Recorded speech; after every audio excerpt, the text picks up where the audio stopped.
Looks like trying to lock out someone wielding an Alex. Remax left.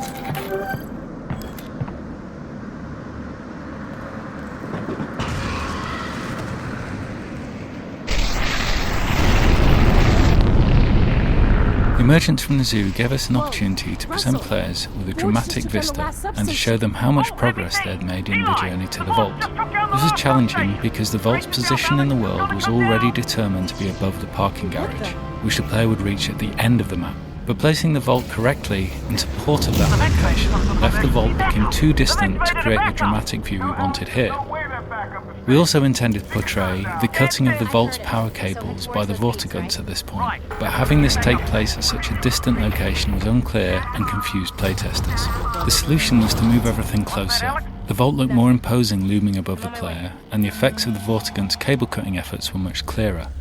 All we needed then was a conceit to justify the two vault locations, the location here at the start of the map and the eventual location at the end of the map. Around this same phase of development, we were in the process of defining exactly how the player would bring down the vault, and our solution to that problem also helped justify the two vault locations. Tractor beams are a familiar cliché in science fiction and often share a common visual style of an enveloping force field emitted net-like from a single point. Using a tractor beam as a combined failsafe device to catch the vault served us well here. It allowed us to prevent Alex from being crushed by the vault dropped out of the sky when the Vortigauns cut the final power cable, and it gave us a satisfactory mechanism for moving the vault to the location we need it to be at the end of the map. Throughout the map, the beam itself also serves as a beacon, ensuring that the players are always able to recognise their new goal, the tractor beam control station.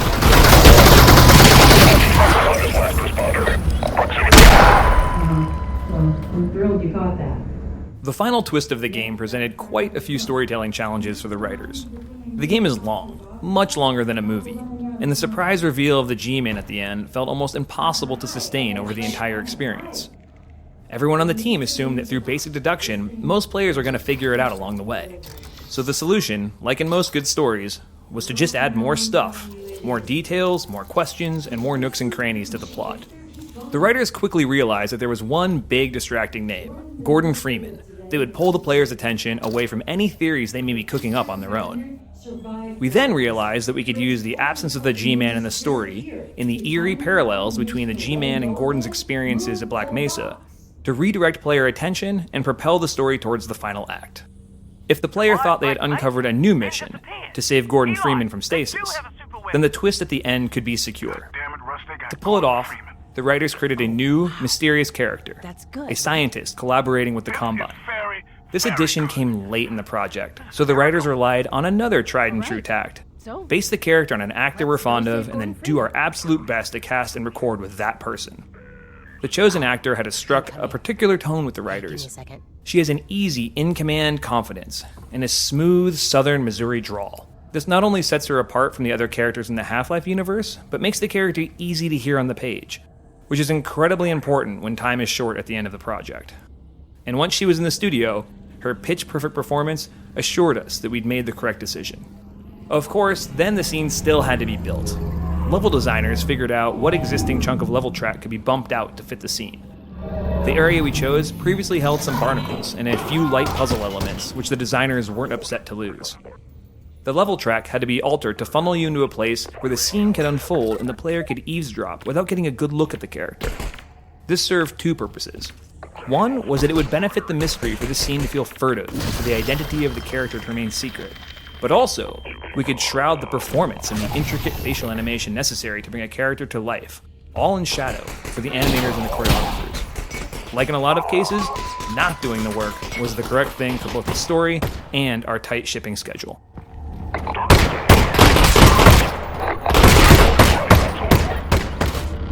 The purpose of this hideout was to give players a nice reward for being observant and exploring the environment. We wanted to highlight the story of scavengers living behind the quarantine wall, what their lives might look like, and why they might choose to live there. The person who lived here was referred to internally as the Combine Killer, imagined as a person with a grudge against the Combine who has chosen to eke out a living in the quarantine zone, spending their time exacting revenge on unsuspecting Combine patrols perhaps eventually joining the organized resistance movement portrayed in Half-Life 2.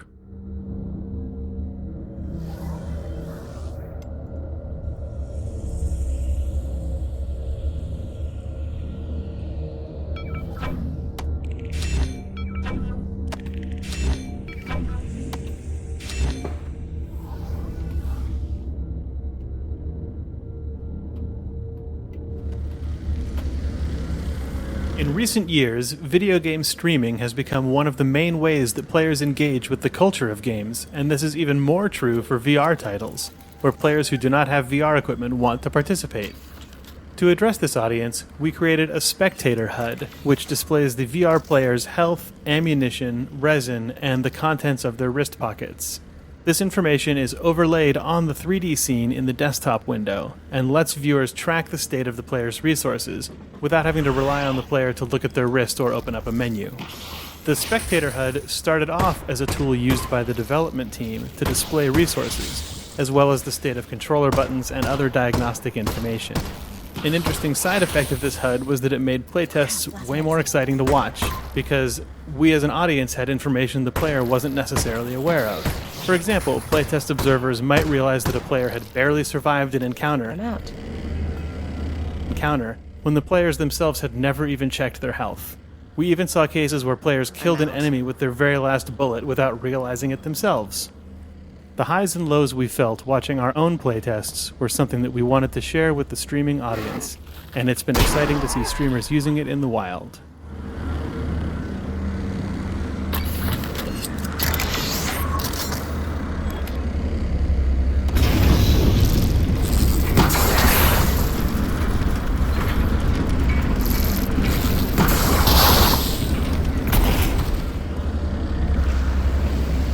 Creating a climactic battle that capped off the antlion combat proved to be a challenging design problem.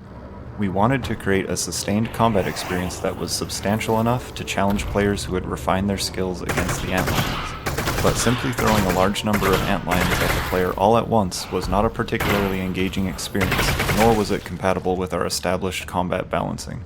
Rather than containing the player in a restricted space and spawning waves of enemies, we wanted to keep the player engaged and moving through a gauntlet of constant pressure toward a goal. To do this, we needed an arena with a clear linear flow and a porous layout that would allow the player to maintain sight of their goal while being flanked by swarms of antlions as they move toward it. This tanker yard, which we had originally built for a narrative scene that was cut from the game, had the properties we were looking for.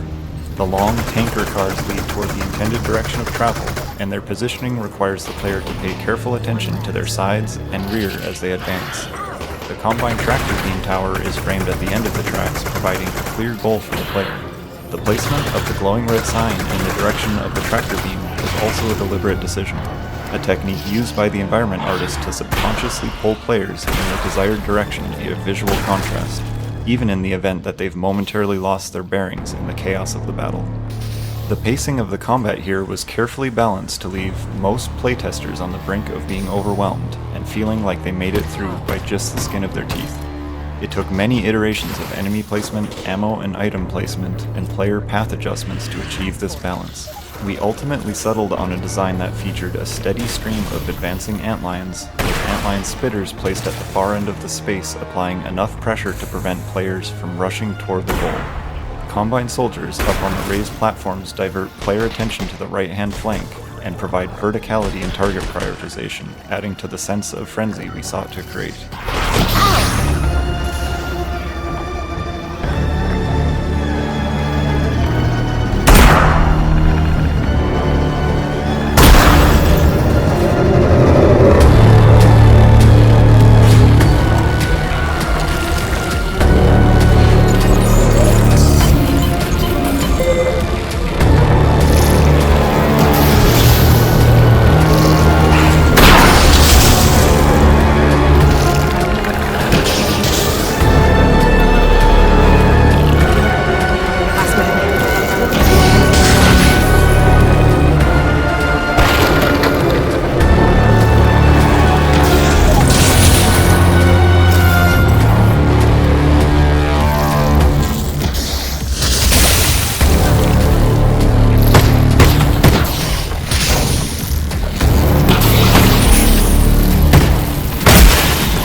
us. You wanna swap in here?